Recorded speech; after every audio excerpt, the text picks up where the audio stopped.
नमस्कार, मुस्कुराइए। आप और हम दोनों लखनऊ में हैं। आज मैं हूँ उत्तर प्रदेश की राजधानी लखनऊ में और देश की साहित्यिक राजधानी लखनऊ में, और ये मैं अपना प्रथम व्लॉग बना रहा हूँ जिसमें मैं आपको उत्तर प्रदेश की राजधानी लखनऊ में डॉक्टर भीमराव अंबेडकर सामाजिक परिवर्तन स्थल के बारे में कुछ जानकारियाँ दूंगा और दिखाऊंगा कि ये कितना अद्भुत है।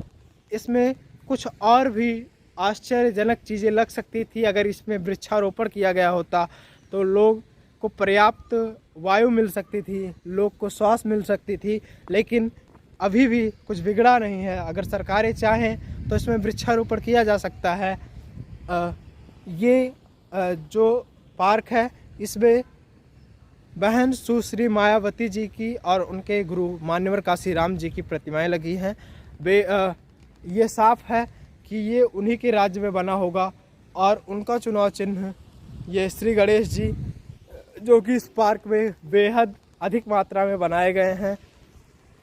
जब उनकी पार्टी चुनाव नहीं जीत पा रही थी तो सतीश चंद्र मिश्रा जी ने मायावती जी को एक नारा दिया था।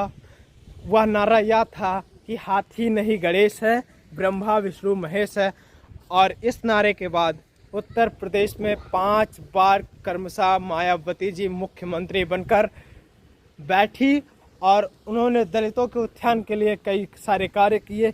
लेकिन मुझे लगता नहीं है कि जिस प्रकार से इस दलित उत्थान के लिए यह कार्य किया गया है, शोषित उत्थान के लिए यह कार्य किया गया है, वंचित उत्थान के लिए यह कार्य किया गया है, उसमें न शोषित आ सकता है, न दलित आ सकता है, न वंचित आ सकता है, न गरीब आ सकता है, न मजदूर आ सकता है।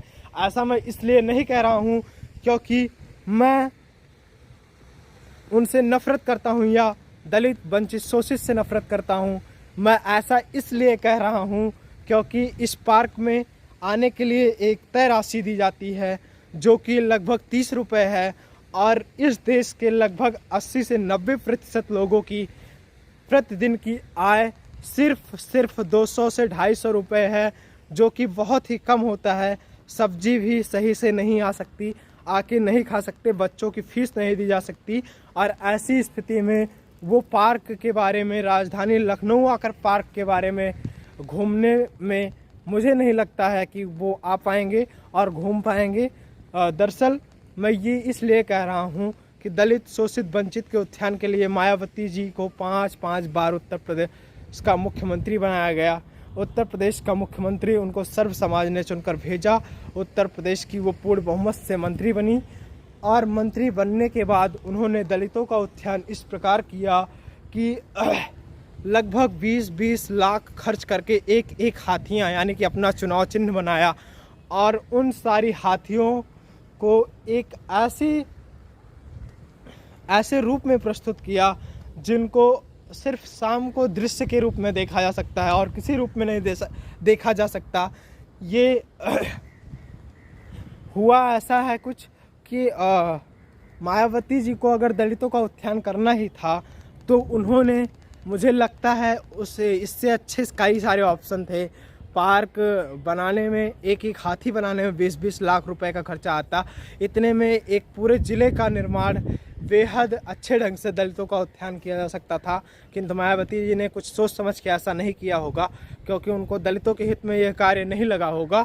लेकिन यहाँ उनकी बड़ी बड़ी प्रतिमाएं, डॉक्टर भीमराव अंबेडकर जी की बड़ी बड़ी प्रतिमाएं, और शिक्षा इतनी कमज़ोर कि दलित शोषित वंचित जर्नल कैटेगरी के लोग, ओबीसी कैटेगरी के लोग पढ़ ही ना पाएँ, और अगर पढ़ पाएँ तो उनकी प्रतिदिन की आय लगभग, उनके पिताजी की, मजदूर का बेटा तो ऐसे नहीं पढ़ सकता, लेकिन जिनके पिताजी की आय, प्रतिदिन की आय लगभग 10,000 से 20,000 रुपये हो, उनका बेटा हायर एजुकेशन ले सकता है।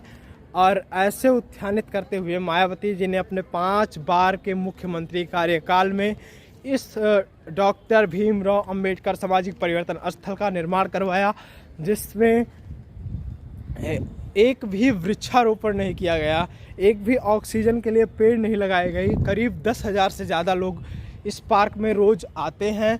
इस पार्क से उत्तर प्रदेश की इकोनॉमी को बढ़ाते हैं। और इस पूरे प्रकरण में मायावती जी ने जो कार्य कर दिखाया है बेहद ही सराहनीय है, और इस सराहनीय कार्य के लिए मैं उनको बधाई देता हूं, उनके कार्यकाल को बधाई देता हूं।